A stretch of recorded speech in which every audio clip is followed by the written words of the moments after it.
Hello everyone, welcome back to our YouTube channel. सबसे पहले आपके लिए एक गुड न्यूज, हमारा ITR 1 फाइलिंग कोर्स लाइव हो चुका है। कोर्स की डिटेल्स आप अपनी स्क्रीन पे देख सकते हैं। कोर्स को हमने 7 पार्ट्स में डिवाइड किया है।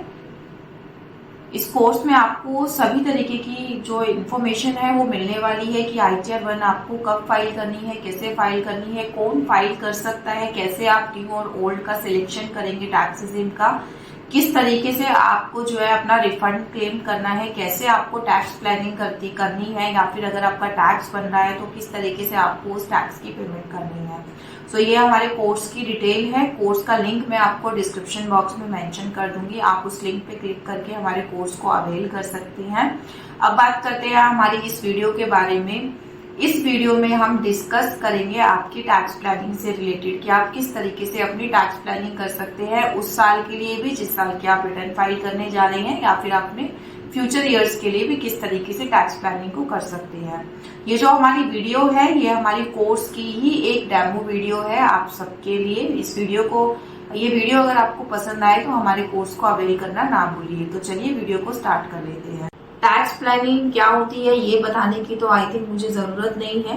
टैक्स को आप किस तरीके से कम पे करें उसको हम टैक्स प्लानिंग कहते हैं। यहाँ पे जितनी भी चीजें हम टैक्स प्लानिंग से रिलेटेड डिस्कस करेंगे वो ऑब्वियसली आपकी डे टू डे लाइफ से रिलेटेड होंगी, और आप टैक्स सेव किस तरीके से कर पाएंगे उन चीजों को लेके वो सब हम इस वीडियो में अब इस सेशन में अब डिस्कस करेंगे। तो सबसे पहले हम टैक्स प्लानिंग जिसकी बात करेंगे वो है HRA से रिलेटेड। HRA यानी कि home rent allowance, house rent allowance अगर आपको मिल रहा है तो उसके थ्रू आप किस तरीके से अपनी टैक्स प्लानिंग कर सकते हैं उसके बारे में बात कर लेते हैं। अगर आपकी सैलरी में एक कंपोनेंट है जिसको कहते हैं HRA, तो आपके पास बहुत अच्छा टूल है कि आप टैक्स प्लानिंग कर सकते हैं। वो कैसे?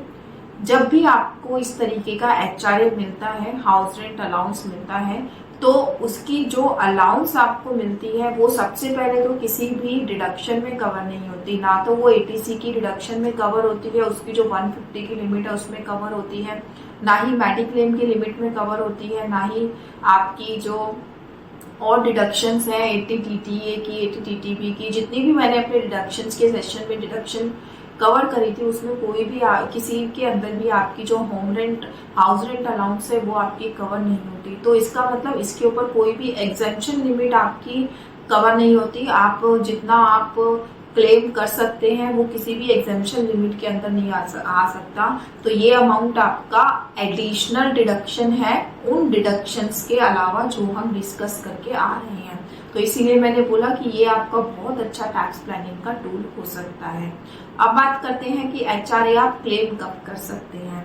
HRA क्लेम करने की जो है कुछ कंडीशंस हैं जो फुलफिल होंगी अगर तभी आप इनको क्लेम कर पाएंगे। सबसे पहली कंडीशन तो यही है कि आप एक सैलरीड एम्प्लॉई हैं और आपको HRA मिल रहा है। आपके अगर सैलरी स्ट्रक्चर में HRA का कंपोनेंट ही नहीं है तो आप इसको क्लेम नहीं कर सकते। तो आप जब भी जॉब स्विच करें या आपके जो है कंपनी की तरफ से अगर आपको CTC जो है रीड्राफ्ट करने का अगर आपको ऑप्शन मिले तो आप ये HRA का ऑप्शन उसमें डलवा सकते हैं सो दैट आप अपनी टैक्स प्लानिंग कर पाए।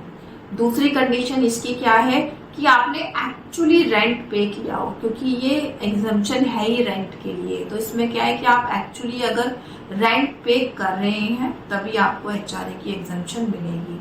थर्ड जो कंडीशन है कि आपके नाम पर कोई भी एकोमोडेशन नहीं होनी चाहिए, घर नहीं होना चाहिए, या फिर आपकी किसी ज्वाइंटली किसी के नाम पर जो है घर नहीं होना चाहिए, आपके स्पाउस के नाम पर कोई घर नहीं होना चाहिए, तभी आप इस एग्जम्पशन को जो है क्लेम कर सकते हैं।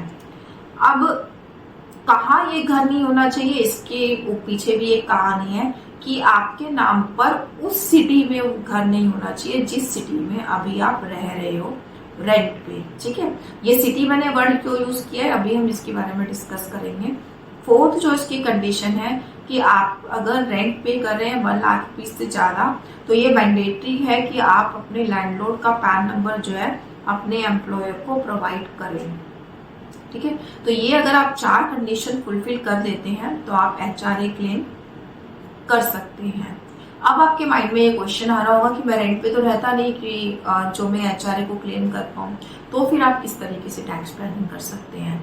अगर आप रेंट पे नहीं रह रहे, आप मान लीजिए अपने पेरेंट्स के घर में रह रहे हैं या इन-लॉज के घर में रह रहे हैं या कोई भी मिस्टर एक्स वाई जेड जिसकी भी प्रॉपर्टी पे रह रहे हैं आप, और आप रेंट पे नहीं कर रहे हैं एज अ एक्सपेंस, तो वहां पर आप टैक्स प्लानिंग देखिए कैसे कर सकते हैं। आप जो है उनको रेंट दिखा सकते हैं, उनके बैंक अकाउंट में हर महीने आपको एक अमाउंट ट्रांसफर करना है अपने रेंट का, एक रेंट एग्रीमेंट आपको बनाना है और उनकी इनकम वो काउंट होनी चाहिए, उनकी इनकम टैक्स रिटर्न में इस चीज का ध्यान रखना है। ऐसा करके आप टैक्स प्लानिंग कर सकते हैं। अब एक क्वेश्चन और आता है कि मान लीजिए मेरे पेरेंट्स का मकान है और मेरे पेरेंट्स तो ऑलरेडी रिटर्न भरते हैं और वो ऑलरेडी 10% के स्लैब में आ रहे हैं, मैं जो है 20% के स्लैब में आता हूँ। अगर मैं उनको अपनी रेंट दिखा भी दूंगा तो अल्टीमेटली उनको भी तो टैक्स पे करना पड़ रहा है।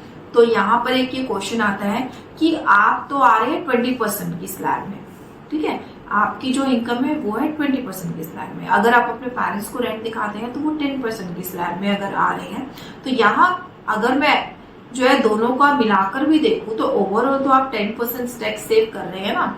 तो इसलिए आप इस तरीके की कैलकुलेशन करके देख लीजिए कि आप अगर ये एचआरए का रेंट दिखाते हैं अपने पेरेंट्स के नाम पर, अगर आप उनकी प्रॉपर्टी पे रह रहे हैं, तो वो आपको जो है फायदेमंद डील लग रही है या नहीं लग रही है। तो आप इस तरीके से एक प्लानिंग करके देख सकते हैं। दूसरी चीज, एचआरए आप कितना क्लेम कर सकते हैं। देखिए एचआरए क्लेम करने की ना कोई लिमिट नहीं है, ये आप 2 लाख 3 लाख 4 लाख कितना मर्जी आप एचआरए क्लेम करो, कोई अपर लिमिट नहीं है कि इससे ज्यादा आप एचआरए क्लेम नहीं कर सकते। जैसे कि आप और डिडक्शंस में लिमिट आपने देखी होगी जब हमने सेशन इसका कवर किया था। एचआरए की बस 3 कंडीशन है, इन 3 कंडीशंस को फुलफिल करने के बाद जो भी आपका मिनिमम अमाउंट आएगा, उस अमाउंट का जो भी मिनिमम अमाउंट आएगा वो अमाउंट आप मिनिमम क्लेम कर सकते हैं एज अ एचआरए, ठीक है। ये कंडीशन क्या है, इसको मैं एक एग्जांपल के साथ समझा देती हूँ। मान लीजिए आपकी सैलरी है 5 लाख रुपीज, ठीक है, और आपको जो एचआरए मिल रहा है वो मिल रहा है 1 लाख रुपीज, ठीक है, और आप रेंट कितना पे करते हैं 10,000 पर मंथ, ठीक है। ये हमारा एग्जांपल है, लेट्स सपोज। अब आपको ये पहले 3 कंडीशंस कैलकुलेट करनी है। Actual HRA receive from employer that is 1 lakh rupees, rent paid minus 10% of salary. Rent paid आपने कितना करा 1,20,000, अगर मैं पूरे साल की बात करूं, minus 10% of salary that is 50,000। Salary आपकी 5 लाख रुपीज, तो ये आ गया आपका 70,000। थर्ड कंडीशन है 50% of salary if residing in a metro city and 40% non metro city. आप गुरुग्राम में जो है रह रहे हैं, तो 50% सैलरी का कितना हो गया आपका 2,50,000। इन तीनों में कम अमाउंट कौन सा है, दैट इज 70,000। 70,000 आप एचआरए क्लेम कर सकते हैं जब भी आप अपनी सैलरी कैलकुलेट कर रहे हैं। तो यहाँ 70,000 का मतलब पता है क्या हो गया, अगर आप 20% के ब्रैकेट में आते हैं तो मोटा मोटा आपका 14,000 टैक्स सेव हो जाता है यहाँ पर, और अगर आप 30% की स्लैब में आते हैं तो आपका कितना हो जाएगा 21,000 टैक्स सेव आपका हो जाएगा। तो ये है एचआरए का बेनिफिट, और ये तो मैंने एक बहुत छोटा सा एग्जांपल लिया था कि जस्ट आपकी जो एचआरए कैलकुलेट होके आई वो 70,000 रुपीज है। अगर आपकी इनकम मान लीजिए आपकी सैलरी 18 लाख है, 20 लाख है, 21 लाख है, तो उस केस में आपका एचआरए का अमाउंट जो है लैक्स में जाता है, 2 लाख 3 लाख 4 लाख। अगर आप इस टूल को यूज करेंगे तो कितना ज्यादा टैक्स सेव कर सकते हैं ये आप खुद सोचिए। तो ये हमारा था एचआरए से रिलेटेड। अब एक पॉइंट मैंने यहाँ पे छोड़ दिया था आपकी प्रॉपर्टी का, कि आप जो है आपका जो है हाउस नहीं होना चाहिए आपके नाम से उस सिटी में जिस सिटी में आप रह रहे हैं। यहाँ पे देखिए अब हम डिस्कस करेंगे हमारी दूसरी टैक्स प्लानिंग। आपको याद होगा आप होम लोन की डिडक्शन भी क्लेम करते हैं। अगर आपका कोई होम लोन चल रहा है तो उसकी इंटरेस्ट प्लस प्रिंसिपल की डिडक्शन भी आप क्लेम करते हैं under income tax act section 24A आपका होता है, ठीक है। जब आप इस तरीके की डिडक्शन को क्लेम करते हैं तो भी आप HRA को क्लेम कर सकते हैं। ऐसा नहीं है कि आप HRA और होम लोन से एक ही डिडक्शन क्लेम कर सकते हैं, उस केस में भी आप HRA को क्लेम कर सकते हैं। बट द थिंग इज कि जिस प्रॉपर्टी पे आपने होम लोन लिया हुआ है, जो आपके नाम पे प्रॉपर्टी है, वो उस सिटी में नहीं होनी चाहिए जिस सिटी में आप रेंट पे रह रहे हैं। अब इसको भी एक एग्जाम्पल के साथ समझ लेते हैं। लेट सपोज आप जो अभी रह रहे हैं रेंट पे, वो रह रहे हैं आप गुरुग्राम में, ठीक है। गुरुग्राम में आप रह रहे हैं रेंट पे, और आपके नाम से जो प्रॉपर्टी है वो है बैंगलोर में, वहां पे आपकी प्रॉपर्टी है, वहां आपने ले रखा है होम लोन, और आपकी जॉब भी गुरुग्राम में है। तो इस केस में, क्योंकि ये दोनों सिटीज अलग अलग हैं, आप जहाँ रह रहे हैं और जो आपकी होम लोन वाली प्रॉपर्टी है उसकी जो जगह है वो दोनों डिफरेंट सिटीज में है, तो आप दोनों डिडक्शंस को क्लेम कर सकते हैं। तो ये हो गई आपकी डबल टैक्स प्लानिंग, कि आप ये भी क्लेम कर रहे हैं और वो भी क्लेम कर रहे हैं। तो अब आप सोचिए कितना आप टैक्स सेव कर सकते हैं। अब जो हमारी नेक्स्ट टैक्स प्लानिंग है, दैट इज सेक्शन 80CC(d)(2). ये जो सेक्शन है, ये मैंने जब डिडक्शंस कवर करी थी तब भी मैंने इस सेक्शन पे बहुत ज्यादा फोकस किया था। अगेन मैं इस सेक्शन को डिस्कस कर रही हूँ इस टैक्स प्लानिंग में भी, क्योंकि सच में ये बहुत अच्छा टूल है टैक्स प्लानिंग का। अगर आपके एम्प्लॉयर से आपको ऑप्शन मिले ना कि जो है आप एनपीएस में इन्वेस्ट करना चाहते हैं या नीट करना चाहते हैं, तो आप कभी ना मत करना, आप उसको हमेशा हाँ करो। क्योंकि अगर एम्प्लॉय एनपीएस में कंट्रीब्यूट करेगा तो एम्प्लॉयर भी अपना कंट्रीब्यूशन देगा एनपीएस में, और ये एक ऐसी डिडक्शन है जो आपको दोनों टैक्स रेजिम में मिलती है, चाहे वो ओल्ड टैक्स रेजिम है चाहे वो न्यू टैक्स रेजिम है। दोनों टैक्स रेजिम में आप 80CC(d)(2) की जो डिडक्शन है उसको क्लेम कर सकते हैं। ये डिडक्शन क्या है, मैंने डिडक्शन के चैप्टर में बहुत डीपली इस डिडक्शन को जो है समझाया है, एक बार फिर से बता देती हूँ। अगर आप नेशनल पेंशन सिस्टम में आपका एम्प्लॉयर आपके बिहाफ पर इन्वेस्ट करता है तो वो कवर होता है 80CC(d)(2) में। इसकी जो क्लेम करने की लिमिट है वो है 10% of your salary plus DA, और 14% इन केस अगर आप गवर्नमेंट एम्प्लॉय हैं तो एनी अदर एम्प्लॉय के लिए ये वाला क्राइटेरिया है, ठीक है। और यूजुअली आपकी अमाउंट भी इतना ही होता है, तो 10% ऑफ सैलरी का मतलब क्या हो गया, अगर आपकी salary minimum to minimum 5 lakh rupees भी है तो भी 50,000 की डिडक्शन आपको ऐसे ही मिल गई, मतलब विदाउट एनी कैप लिमिट और without selection of any tax regime. सबसे बड़ा बेनिफिट इस जो सेक्शन का है वो यही है कि अगर आप न्यू टैक्स रेजिम को भी अगर आप ऑप्ट करने जा रहे हैं तो भी आप इस डिडक्शन को क्लेम कर सकते हैं। ऐसी कोई डिडक्शन नहीं है जिसको आप न्यू टैक्स रेजिम में क्लेम कर सकते हैं, सिर्फ और सिर्फ यही एक डिडक्शन है जो आप न्यू टैक्स रेजिम में भी क्लेम कर सकते हैं। तो इस टूल को आप बहुत अच्छे से यूज कर सकते हैं अपनी टैक्स प्लानिंग के लिए। लिमिट क्या है वो मैंने बता दी है, 10% वाली। तो ये भी आपको अगर बहुत डिटेल में देखना है तो आप डिडक्शन वाली जो वीडियो है उसको दोबारा एक बार देख लीजिए। अदरवाइज मैं बता चुकी हूँ कि आप इसको किस तरीके से क्लेम कर सकते हैं। आप एम्प्लॉयर का दिया हुआ ऑफर कभी मत ठुकराइए। एनपीएस में अगर आपको बोलता है इन्वेस्ट करो तो आप जरूर करो।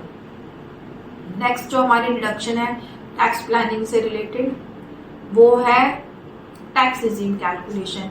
ये तो एक ऑब्वियस सी बात है, ये तो आई थिंक मेरे को सबसे पहले ही डिस्कस कर लेना चाहिए था कि आपको टैक्स प्लानिंग से के लिए सबसे पहले तो यही चेक कर लेना है कि आपके लिए कौन सी टैक्स रेजिम बेनिफिटेड है और कौन सी टैक्स रेजिम बेनिफिटेड है। इसके ऊपर मैंने ऑलरेडी एक सेशन कवर किया था जिसमें मैंने गवर्नमेंट का दिया हुआ एक कैलकुलेटर मैंने आपको समझाया था कि किस तरीके से आप चेक कर सकते हो वन गो में कि कौन सी टैक्स रेजिम आपके लिए बेनिफिटेड रहने जा रही है।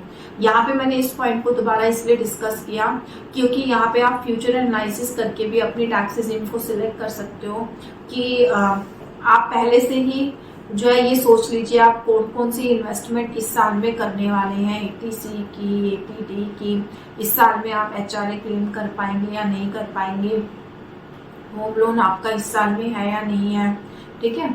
और मेडिक्लेम, आपने कोई डोनेशन इस साल में आप कोई मेजर डोनेशन तो नहीं करने वाले। तो ये सब डिडक्शंस अपने माइंड में रखते हुए अपनी जो भी आपकी एग्जाम जो टैक्सेबल इनकम आपकी जो भी सैलरी डिसाइडेड है सीटीसी में से, इन सबको लेस करने के बाद जो आपकी इनकम आती है, और सेम बेस पर आप न्यू टैक्स रेजिम में भी देख लीजिए कि कितनी आपकी सीटीसी है और कौन सी डिडक्शन आपको अलाउ होगी। जैसे मैंने अभी बात की 80 CCD2 अगर आपके पास ऑप्शन है तो इस तरीके से लेस करके पहले ही अपनी इनकम को कैलकुलेट करके उस पर टैक्स लगा के देख लीजिए कि कौन सी टैक्स रेजिम आपके लिए रहने वाली है बेनिफिटेड। यहाँ हम टैक्स प्लानिंग कैसे कर सकते हैं, मान लीजिए आपकी न्यू टैक्स रेजिम बेनिफिटेड है और कुछ ऐसी डिडक्शन है जो आप क्लेम करना चाहते हैं बट अभी तक आपने इन्वेस्टमेंट उसमें नहीं करी है, तो आप ओल्ड टैक्स रेजिम आपके लिए बेनिफिटेड हो जाएगी। तो उस केस में आप कर सकते हैं उस तरीके की टैक्स प्लानिंग कि हाँ आप घर के लिए सोच रहे हैं, उस पर फिर आप होम लोन भी लेंगे, तो उस केस में ऑब्वियस सी बात है आपके लिए ओल्ड टैक्स रेजिम ज़्यादा बेनिफिटेड हो जाएगी। तो अगर आप इस तरीके की चीज़ों को प्री प्लान कर लेंगे तो आप अपनी टैक्स प्लानिंग बहुत अच्छे से कर सकते हैं। तो ये था हमारा टैक्स रेजिम से रिलेटेड कि टैक्स रेजिम को आपको किस तरीके से पहले से देख लेना है कि कितनी आपकी टैक्स की लायबिलिटी बनेगी कौन सी टैक्स रेजिम में, और कितना आप और इन्वेस्ट करें ताकि आप जो है best to best benefit avail कर पाए। यहाँ ओल्ड टैक्स रेजिम में मैंने सारी डिडक्शन इसीलिए अभी दोबारा कवर नहीं करी क्योंकि अगर आप मेरे डिडक्शन वाले सेशन में देखेंगे तो सारी डिडक्शन बहुत डिटेल में डिस्कस की गई है, कितनी लिमिट है, कैसे आप अवेल कर सकते हैं, सब कुछ उसमें बताया गया है और सारी डिडक्शन आप ओल्ड टैक्स रेजिम में क्लेम कर भी सकते हैं। तो आप उस सेशन को देखकर एक बार ये टैक्स रेजिम वाली अपनी टैक्स प्लानिंग कर सकते हैं। नेक्स्ट आपका पॉइंट है टैक्स प्लानिंग का, वो है एडवांस टैक्स। अब आपके माइंड में क्वेश्चन आएगा कि एडवांस टैक्स पे करके हम कैसे टैक्स प्लानिंग कर सकते हैं। देखिए टैक्स प्लानिंग का मतलब यही है कि किसी तरीके से आपको अपनी टैक्स लायबिलिटी को कम करना है, और एडवांस टैक्स आप पे करके किस तरीके से अपनी लायबिलिटी को कम कर सकते हैं वो ये है कि अगर मान लीजिए आपके ऊपर एडवांस टैक्स की लायबिलिटी है, ठीक है, लेकिन आप उस एडवांस टैक्स को टाइम पे नहीं कर रहे या आप एडवांस टैक्स पे ही नहीं कर रहे अपना, तो उस केस में आपको इंटरेस्ट पे करना पड़ता है अंडर सेक्शन 234 बी एंड सी। ये एडवांस टैक्स के इंटरेस्ट है और बहुत सारे टैक्स पेयर्स हैं जिनको इसकी नॉलेज नहीं होती, वो जब अपनी रिटर्न फाइल कराने जाते हैं, जब जितना भी टैक्स बनता है वो उसी टाइम पे कराते हैं, जिसकी वजह से क्या होता है अगर कभी आप अपने पास्ट कंप्यूटेशंस उठा के देखेंगे तो उसमें आप देखिएगा 234 बी और सी के आगे हैवी अमाउंट ऑफ इंटरेस्ट आपका लगा हुआ होता है, ठीक है। तो ये भी एक टैक्स प्लानिंग है कि आप टाइम पे अगर एडवांस टैक्स पे कर देंगे, आपको पता होगा कि आपको एडवांस टैक्स कब पे करना है, आप टाइम पे अगर पे कर देंगे तो आपको ये इंटरेस्ट नहीं पे करना पड़ेगा। तो ये भी एक तरीके की टैक्स प्लानिंग है कि आपका जो आप अब इंटरेस्ट पे कर रहे थे वो अब आपको पे नहीं करना पड़ रहा, जस्ट बिकॉज आपको पता था कि आपको एडवांस टैक्स पे करना है और आपने वो अपना एडवांस टैक्स टाइम पे कर दिया। एडवांस टैक्स की लायबिलिटी आपकी कब होती है, अगर आपकी लायबिलिटी इनकम टैक्स की 10,000 से ऊपर बनती है तो आपको एडवांस टैक्स पे करना होता है। ये 10,000 की लायबिलिटी आप किस तरीके से कैलकुलेट करते हैं, लेट्स सपोज आपकी जो इनकम थी वो 5 लाख रुपीज थी पूरे साल की। आपको एडवांस टैक्स कैलकुलेट करने के लिए ना ईयर स्टार्ट होते ही अपना माइंड सेट कर लेना होता है कि मेरी जो सीटीसी है वो 5 लाख रुपीज है, इतनी मेरी डिडक्शंस हो जाएंगी, लेट्स सपोज 1 लाख रुपीज, और इतनी मेरी नेट इनकम हो जाएगी, ठीक है, 4 लाख रुपीज। अब इस 4 लाख पे ऑल्दो टैक्स बनता नहीं है कोई भी, बट मैं एक बार मान लेते हैं, मान लीजिए आपका 50,000 रुपीज टैक्स बनता है, ठीक है। आपको ये ईयर स्टार्ट होते ही अपना सीटीसी आते ही आपको एक माइंड में कैलकुलेशन कर लेनी है कि यार इतना टैक्स तो मेरा साल का बनता है। अब आपको एडवांस टैक्स पे करना है या नहीं करना इसके ऊपर, अभी तक तो पे करना है क्योंकि पूरे साल की लायबिलिटी आपकी बन रही है 50,000 रुपीज जो कि 10,000 से ज्यादा है। बट अगर आपका कोई टीडीएस कट जाता है, टीसीएस कट जाता है, तो वो अमाउंट इसमें से आप लेस करेंगे, फिर जो नेट लायबिलिटी आपकी आएगी जो आप 31 मार्च तक अभी तक पे नहीं कर पाए हैं, फिर जो लायबिलिटी आपकी निकल के आएगी वो हम कंसीडर करते हैं एडवांस टैक्स की कैलकुलेशन के लिए। मान लीजिए आपने यहाँ पे 20K का आपका टीडीएस कट गया और जो है 25K का आपका TCS कट गया। तो 45 अमाउंट तो आपका कट ही चुका है, 50 में से 45 लेस करेंगे, सिर्फ 5000 रुपीज की आपकी लाइबिलिटी है। तो आपको एडवांस टैक्स पे नहीं करना। अगर आपका यहाँ पे 15,000 हो जाता है, ठीक है, तो आपकी लाइबिलिटी कितनी बन गई, ये कितना हो गया, 35 माइनस 40, 15,000। तो यहाँ आपको एडवांस टैक्स पे करना है क्योंकि 10,000 से ज्यादा है। इस तरीके से कैलकुलेट करके आप अपना देख लीजिए। कई बार होता है कि मैं सैलरी में हूँ, सैलरी वाले में तो क्या होता है, जो हमारा एम्प्लॉयर होता है वो पूरा TDS काट लेता है, तो उस केस में एडवांस टैक्स तो मुझे पे करना ही नहीं है, ये माइंड में हमारे रहता है। But during the year let's suppose आपकी कोई अदर इनकम हो रही है, बैंक से आपको एक अच्छा खासा इंटरेस्ट आता है, या फिर आपने म्यूचुअल फंड सेल करे या शेयर सेल करे, या फिर आपने कोई प्रॉपर्टी सेल करी है जिसपे आपको कैपिटल गेन होगा, तो उस सिचुएशन में आपको अपना पहले से ही प्री कैलकुलेट कर लेना है कि आपकी टैक्स लायबिलिटी ईयर एंड में कितने बनने वाली है। अगर आपको लगता है 10,000 से ज्यादा बनेगी, TDS कटा हुआ है जो, वो सब हटा के, तो आपको एडवांस टैक्स पे करना है। अदरवाइज आप एडवांस टैक्स पे करने के लिए, क्योंकि आपकी लायबिलिटी नहीं है, आप उसको छोड़ सकते हैं। अगर आप एडवांस टैक्स पे नहीं करते हैं तो दो तरीके के इंटरेस्ट आपको पे करने पड़ते हैं, 234B एंड C। 234B में कितना इंटरेस्ट होता है, 1%, 1% इंटरेस्ट पर मंथ और पार्ट ऑफ द मंथ, ठीक है। ये कब से कैलकुलेट होता है, 234B का इंटरेस्ट जिस ईयर की आप रिटर्न भर रहे हैं, जैसे ही वो ईयर कंप्लीट होगा, 31 मार्च कंप्लीट होगा, 1 अप्रैल से लेकर जब आप उस लाइबिलिटी को पे करेंगे, डिटरमाइन करेंगे, उस पीरियड तक का इंटरेस्ट आपको पे करना होगा 1% पर मंथ। और किसके ऊपर पे करना होगा, ये आपको अपनी टैक्स लायबिलिटी के ऊपर पे करना होता है। नेक्स्ट है आपका 234C का इंटरेस्ट। 234C का इंटरेस्ट आपका कैसे लगता है, जब आपके ऊपर एडवांस टैक्स पे करने की लायबिलिटी होती है तो एक प्री ड्यू डेट्स है, जिस ड्यू डेट पे आपको एडवांस टैक्स पे करना होता है। या मतलब कि अगर मैं फर्स्ट क्वार्टर की बात करूं, ईयर स्टार्ट होते ही आपको एडवांस टैक्स पे करना होता है। अगर मैं फाइनेंशियल ईयर 23-24 की बात करती हूँ, तो जो उसका फर्स्ट क्वार्टर है, ठीक है, फर्स्ट क्वार्टर की जो ड्यू डेट है अप्रैल मई जून, आपकी जो होगी 15 जून को आपको फर्स्ट क्वार्टर की इंस्टॉलमेंट पे करनी है एडवांस टैक्स की। दैट इज सेकेंड इंस्टॉलमेंट आपकी सेकेंड क्वार्टर की ड्यू होती है 15 सितंबर। आपको यहाँ तक कितना पे करना होता है, 45%। देन थर्ड 75% आपको पे करना है, कब तक, 15 दिसंबर। फोर्थ इंस्टॉलमेंट आपकी है 15 मार्च, तब आपको 100% टैक्स पे करना है। 15 मार्च के बाद भी आप टैक्स पे कर सकते हैं, 31 मार्च तक आपका पूरा टैक्स पे होना चाहिए, एडवांस टैक्स जितना आपका बनता है उतना।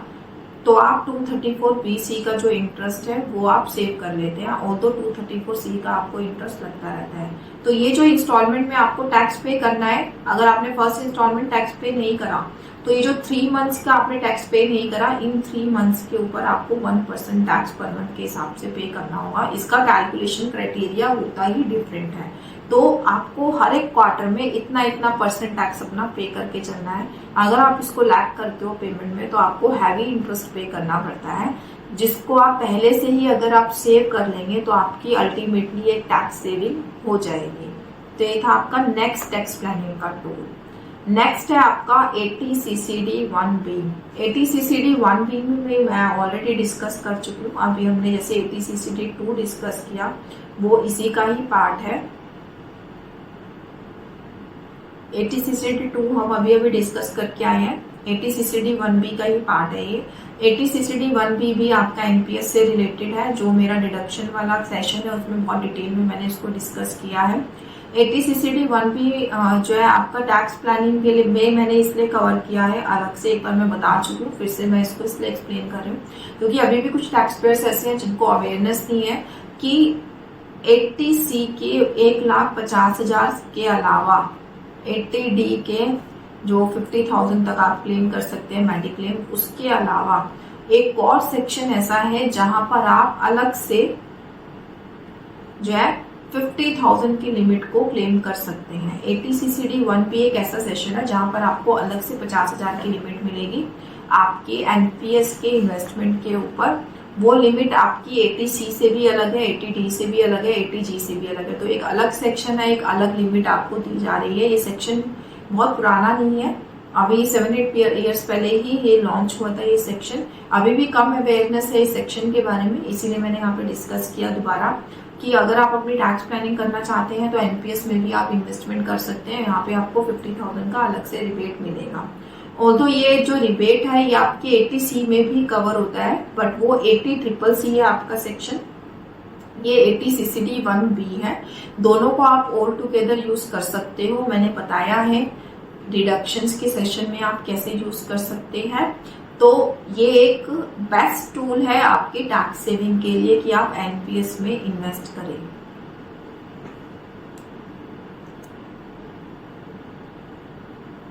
ये पूरा यहाँ पे बताया है कि कितना आपको कंट्रीब्यूशन करना है, कैसे आपकी जो है लिमिट डिसाइड होगी। ठीक है, नेक्स्ट आपकी जो टैक्स प्लानिंग है वो है प्रिवेंटिव हेल्थ चेकअप। यहाँ पे आपको अमाउंट तो बहुत छोटा सा मिलता है, बट स्टिल अगर आप 30% के स्लैब में है तो वो भी एक बिग अमाउंट हो जाता है। प्रिवेंटिव हेल्थ चेकअप आपका क्या होता है, पूरे साल में जो भी आप अपने हेल्थ चेकअप कराते हैं छोटे मोटे, वो सब आपके प्रिवेंटिव हेल्थ चेकअप में कवर होते हैं।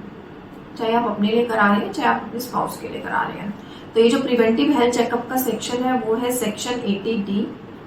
सेक्शन 80D में जब हमने डिस्कस किया था अपने लास्ट सेशन में, तो आपको याद होगा 2 लिमिट थी कि 25,000 मैं अपने लिए, अपने स्पाउस के लिए, बच्चों के लिए क्लेम कर सकती हूँ, और 25,000 ही मैं अपने पेरेंट्स के लिए क्लेम कर सकती हूँ अगर सीनियर सिटीजन का केस नहीं है तो। इन केस सीनियर सिटीजन होते हैं तो ये 25,000 की लिमिट बढ़ के हो जाती है 50,000 इन बोथ द केसेस।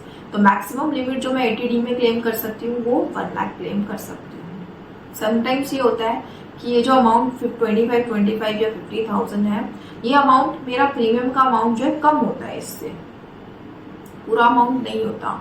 तो मैं जो बीच का डिफरेंस है ना वो मैं लेना मेरा रह जाता है, क्योंकि मैं प्रीमियम कम पे कर रही हूँ मेरी मैक्सिमम लिमिट से। तो वहां पर आप एक टैक्स प्लानिंग का टूल यूज कर सकते हैं, वो है प्रिवेंटिव हेल्थ चेकअप। सरकार कहती है कि आप अलग से प्रिवेंटिव हेल्थ चेकअप के 5,000 रुपए क्लेम कर सकते हो। इसकी आपको प्रूफ देने की जरूरत नहीं है, क्योंकि पूरे साल में हमारी हेल्थ पे, चेकअप्स पे, इवन इससे ज्यादा हमारा एक्सपेंस हो जाता है। तो इसकी आपको कोई प्रूफ देने की जरूरत नहीं है। ये मैंडेटरी नहीं है कि आप इसकी पेमेंट बैंक से करो। ये एक बहुत बड़ा जो है बेनिफिट है कि आपको ये भी नहीं दिखाना कि आपने बैंक से पेमेंट करी, आप इसकी पेमेंट कैश में कर सकते हैं प्रिवेंटिव हेल्थ चेकअप की। तो अगर मान लीजिए आपका 20,000 तो मेडिक्लेम जा रहा है, 5,000 रुपये आप इसको ऐड कर लो, ठीक है। तो 25 की आपकी लिमिट कंप्लीट हो गई और 5,000 का आपको अलग से रिबेट मिल गई। ऑल्दो ये अमाउंट बड़ा तो नहीं है, बट अगर आप 30% के स्लैब में आ रहे हैं तो 1,500 रुपीज आपको मोटा मोटी इसकी वजह से टैक्स सेव हो जाता है, which is a major amount I think.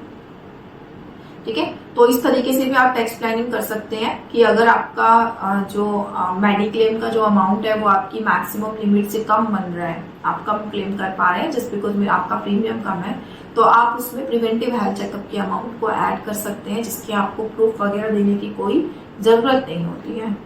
ठीक है, तो ये समझ में आ गया सबको। नेक्स्ट जो आपका नेक्स्ट टैक्स प्लानिंग का टूल है वो है मेडिकल एक्सपेंडिचर, पेरेंट्स का मेडिकल एक्सपेंडिचर।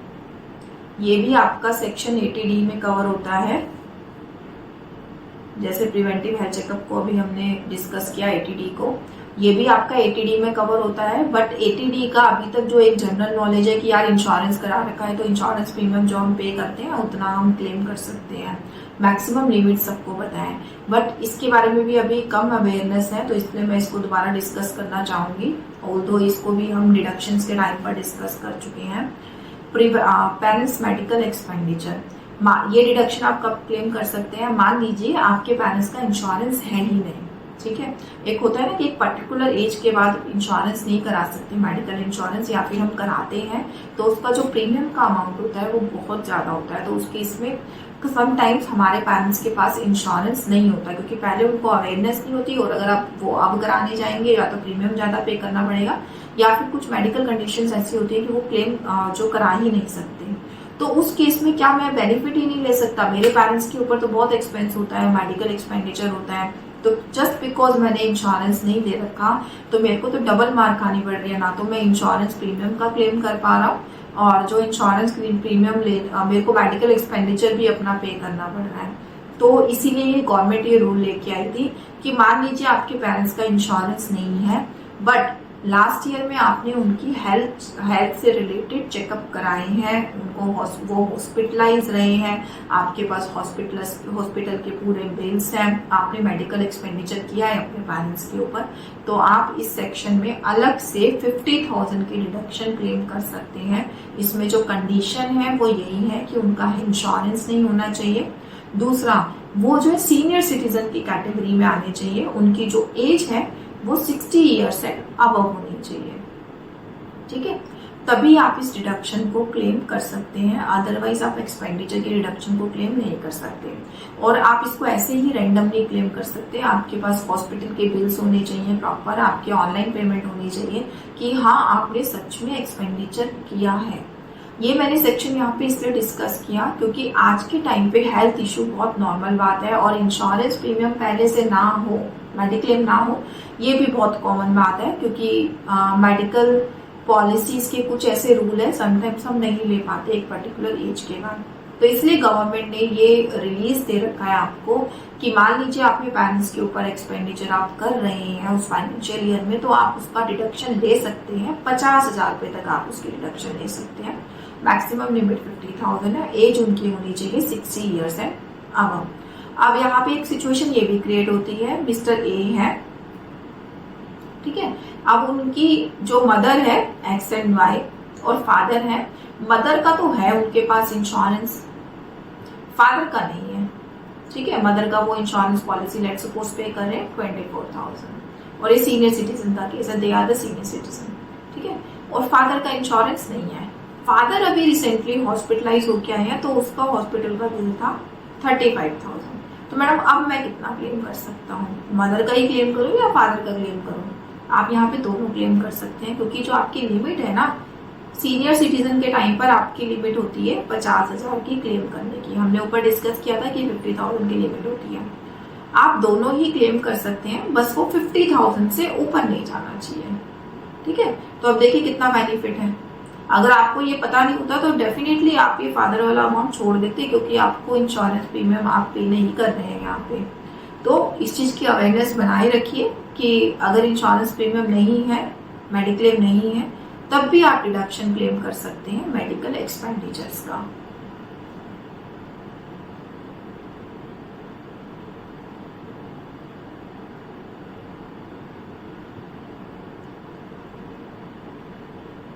नेक्स्ट जो हमारा पॉइंट है वो है हमारा होम लोन से रिलेटेड। होम लोन का पॉइंट मैं ऑलरेडी ऊपर एचआरए के साथ कवर कर चुकी हूँ, एक बार फिर से डिस्कस करते हैं जॉइंट होम लोन से रिलेटेड। यहाँ पर भी बहुत प्रॉब्लम्स रहती है टैक्स पेयर्स के दिमाग में, तो इसको भी एक बार डिस्कस कर लेते हैं। सबसे पहले एक एग्जाम्पल से डिस्कस करती हूँ। मान लीजिए आप है मिस्टर ए, ठीक है, आपकी वाइफ मिसेस बी, दोनों की आपकी ज्वाइंट प्रॉपर्टी है और इसके ऊपर आपने होम लोन भी लिया है। अब मैडम इसी इंटरेस्ट को क्लेम कौन करेगा? होम लोन भी हम दोनों के नाम पर है, तो 50-50 क्लेम कर सकते हैं आप। एज पर लो आप 50% आप क्लेम करो, 50% आप क्लेम करो। अगर होम लोन का इंटरेस्ट पूरे साल का मिला के आपका 4 लाख रुपीज जा रहा है, तो ये देखिए कितना बड़ा बेनिफिट है। अगर एक ही बंदा क्लेम करेगा तो कितना क्लेम करेगा? 4 लाख रुपए एक बंदे को दे दिए, 2 लाख से ऊपर वो क्लेम नहीं कर सकता। 2 लाख रुपए तो आपके बाकी के खराब।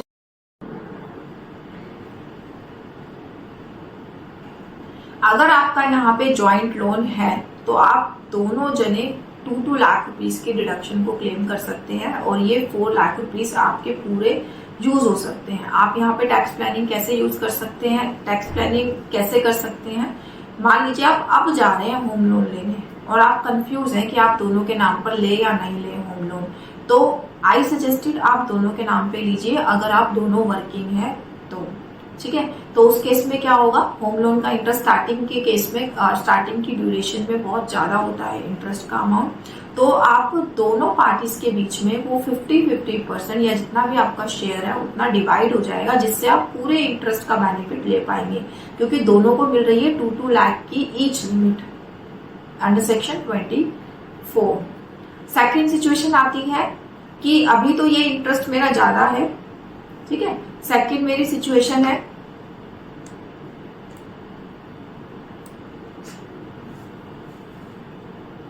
कि होम लोन का जो आपका इंटरेस्ट है वो है आपका 2 लाख रुपीज और दोनों के नाम पर है प्रॉपर्टी, ए के भी और बी के भी। बट जो मिसेस बी है वो वर्किंग नहीं है तो उनकी रिटर्न भी नहीं जाती, तो सारा जो इंटरेस्ट का अमाउंट है मिस्टर ए के अकाउंट से ही जा रहा है, ठीक है। बस नाम के लिए मिसेस बी के नाम पर प्रॉपर्टी है 50% और 50% लोन है, बाकी सारी जो पेमेंट है वो सारी मिस्टर ए के नाम पे से जा रही है क्योंकि वर्किंग मिस्टर ए ही है और आईटीआर भी मिस्टर ए ही फाइल कर रहे हैं।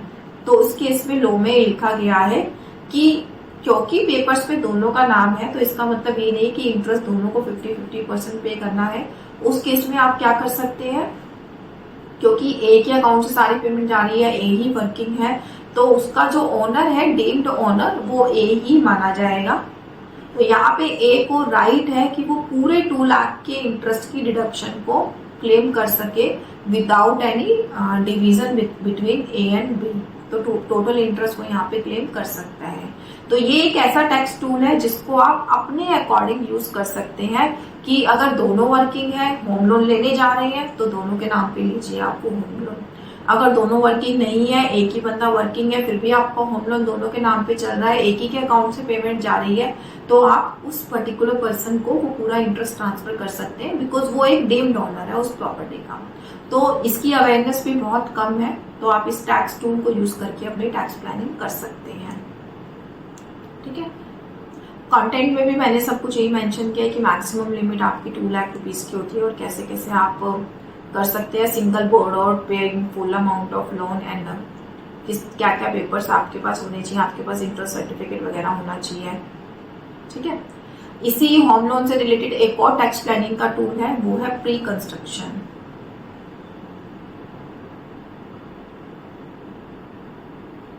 ये भी डिस्कस कर लेते हैं। ये भी एक ऐसा पॉइंट है जो नॉलेज नहीं होती है टैक्स पेयर्स को ना, तो ये भी डिस्कस कर लेते हैं। देखिए आजकल क्या है, अगर आप नेक्स्ट आपकी डिडक्शन है tax planning through pre construction period loan. ये भी बहुत इंपॉर्टेंट टॉपिक है जो बहुत कम अवेयरनेस होती है, टैक्स पेयर्स के को नहीं पता होता और वो ये डिडक्शन लेना चूक जाते हैं। तो ये भी अब हम डिस्कस कर लेते हैं। आजकल आप प्रॉपर्टी लेने जाते हैं अगर, तो आप देखते हैं कि हमने फ्लैट बुक करा लिया तो वो अभी प्री कंस्ट्रक्शन उसमें है, पीरियड में है। जब पूरा कंप्लीट हो जाएगा तब हमारी अलॉटमेंट होगी, तब हम जाकर रहने लगेंगे, ठीक है। तो उस केस में आप उस प्रॉपर्टी को परचेज करने के लिए प्री कंस्ट्रक्शन पीरियड में ही लोन ले लेते हैं। तो उस केस में गवर्नमेंट ने अलाउ कर रखा है कि जो आपका प्री कंस्ट्रक्शन पीरियड का लोन है आप उसको भी क्लेम कर सकते हैं अंडर इनकम टैक्स एक्ट। उसको क्लेम करने की क्या कंडीशन होती है कि आप उस अमाउंट को एकदम से सारा क्लेम नहीं कर सकते और प्री कंस्ट्रक्शन पीरियड के टाइम पर आप क्लेम नहीं करेंगे उसको। जब आपकी प्रॉपर्टी प्रॉपर बन जाएगी, अलॉट हो जाएगी आपको, उसके बाद आपको 5 इयर्स तक अपनी इनकम टैक्स रिटर्न में उस अमाउंट को क्लेम करना है। आपका जो भी अमाउंट क्रिएट हुआ उस अमाउंट का 5 पार्ट्स में जो है डिवाइड करेंगे, 5 इक्वल पार्ट्स में आप इंस्टॉलमेंट बनाएंगे इंटरेस्ट की।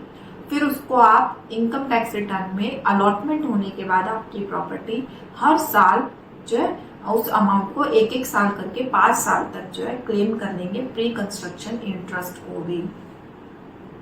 तो इसको अब एक बार पढ़ लेते हैं क्योंकि ये आपके लिए नया है बिल्कुल। The pre construction period refers to time between loan disbursement date and date of completion of construction or acquisition of property. Interest paid during this period is called pre-construction interest. Pre-construction interest की बात कर रहे हैं हम कि property अभी बनी नहीं है, उससे पहले जो आपने लोन ले रखा है और अभी प्रॉपर्टी बन रही है उस टाइम का जो इंटरेस्ट है वो, ठीक है। Section 24B of Income Tax Act allow taxpayer to claim deduction interest paid on home loan including interest paid during the pre-construction period. Here is how you can leverage the provision.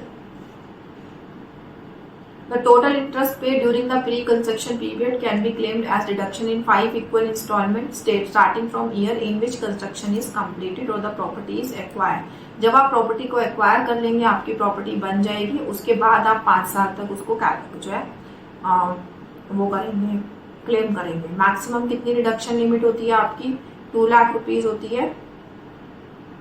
ठीक है, यहाँ पे जो आपकी limit है ना maximum 2 lakh rupees, वो आपकी 2 लाख ही रहेगी, चाहे आपका प्री कंस्ट्रक्शन इंटरेस्ट हो या फिर ड्यूरिंग द ईयर का इंटरेस्ट हो। दोनों इंटरेस्ट मिला के आप 2 लाख रुपीज से ऊपर आप क्लेम नहीं कर सकते। हाँ, अगर आपने रेंट पे दिया हुआ है उस प्रॉपर्टी को तो आप क्लेम कर सकते हैं जितना मर्जी आपका इंटरेस्ट हो। ये मैं पहले भी डिस्कस कर चुकी हूँ जब मैंने डिडक्शंस क्लेम डिस्कस करी थी उस टाइम पर। तो प्री कंस्ट्रक्शन पीरियड का भी आप इंटरेस्ट क्लेम करिए, 5 इंस्टॉलमेंट में क्लेम करिए। मैक्सिमम लिमिट आपकी 2 लाख की रहने वाली है। अगर आपने आगे उस प्रॉपर्टी को रेंट पे दे रखा है तो आप अमाउंट जितना मर्जी आपका अमाउंट आप उतना क्लेम कर सकते हैं अपने रेंट में से डिडक्ट करके। तो ये था आपका प्री कंस्ट्रक्शन पीरियड। इसकी जो कंडीशन है वो है कि आपकी प्रॉपर्टी जो है 5 ईयर्स के अंदर अंदर कंप्लीट हो जानी चाहिए बन के, और आपका ऑक्यूपेंसी स्टेटस जो है सेल्फ ऑक्यूपाइड या रेंट आउट, दोनों तरीके से कोई भी हो सकता है। चाहे आपने प्रॉपर्टी को रेंट पे दे रखा है या सेल्फ ऑक्यूपाइड है, दोनों ही केसेस में आप इंटरेस्ट को क्लेम कर सकते हैं। ओके, नेक्स्ट जो हमारी टैक्स प्लानिंग है वो है आपकी stamp duty and registration charges. ये भी एक ऐसा पॉइंट है नहीं पता होता, ऑल्दो ये एटीसी में कवर होता है। एटीसी मैंने डिस्कस किया था तब इस पॉइंट को डिस्कस किया था, अब दोबारा देख लेते हैं। ठीक है, एटीसी की जो डिडक्शन की लिमिट है वो है आपकी 1,50,000। 1,50,000 से आप ज्यादा क्लेम नहीं कर सकते। और उसमें एक डिडक्शन ऐसी भी आती है जो आप डे टू डे लाइफ में करते हैं बट क्योंकि आपको अवेयरनेस नहीं होती आप उसको क्लेम नहीं कर पाते, वो है आपकी stamp duty and registration fees. इसमें 3 कंपोनेंट है। प्रिंसिपल रीपेमेंट, अगर आपने होम लोन लिया हुआ है तो उसका प्रिंसिपल रीपेमेंट आपका एटीसी में कवर होता है, ये हम ऑलरेडी डिस्कस कर चुके हैं। इसके बारे में तो पता होता है आपको, बट आपने अगर कोई प्रॉपर्टी ली है तो उस टाइम में आपने स्टैम्प ड्यूटी भी पे करी होगी, रजिस्ट्रेशन चार्जेस भी पे करे होंगे, इनको भी आप एटीसी में क्लेम कर सकते हैं। ये भी 1,50,000 की लिमिट में कवर होते हैं जब भी आप अपनी इनकम टैक्स की रिटर्न फाइल करेंगे तब। ठीक है, तो ये एक इम्पॉर्टेंट पॉइंट है। प्रॉपर्टी ले रहे हैं अगर तो रिटर्न फाइल करते समय अपने प्रॉपर्टी के पेपर्स में जरूर चेक कर लीजिए कि आपने कितनी ड्यूटी पे करी है, कितने रजिस्ट्रेशन चार्जेस पे करे हैं, उनको आप क्लेम कर सकते हैं अपनी इनकम टैक्स की रिटर्न में। The expense incurred on stamp duty and registration fees at the time of property purchase also eligible for deduction under section 80C. These expense can be claimed in the year they paid. जिस साल में आपने property purchase करी है, जिस साल में आपने वो एक्सपेंस पे करे हैं, उसी साल में आपको ये जो है क्लेम करने हैं। और इसकी क्या कंडीशन है? आपकी कंस्ट्रक्शन कंप्लीट हो जानी चाहिए अगर कंस्ट्रक्ट हो रही है प्रॉपर्टी तो, और इसका जो है लॉक इन पीरियड है। If you sell the property within 5 year of possession the deduction claim on principal repayment stamp duty and registration charges will be reverse and added to your income. ये कह रहे हैं कि अगर आपने एक बार ये डिडक्शन क्लेम कर ली तो आप उस प्रॉपर्टी को 5 साल से पहले जो है ट्रांसफर नहीं कर सकते, किसी और के नाम पे जो है नहीं आप बेच सकते उस प्रॉपर्टी को। अगर आपने 5 साल से पहले उस प्रॉपर्टी को बेच दिया तो जो भी आप डिडक्शन ले रहे हैं प्रिंसिपल रीपेमेंट की, स्टैम्प ड्यूटी की और रजिस्ट्रेशन चार्जेस की, वो सब आपको रिवर्स करने पड़ेंगे in the year in which you transfer your property. तो ये होगी आपकी 10th tax planning tool stamp duty और रजिस्ट्रेशन फीस के जरिए।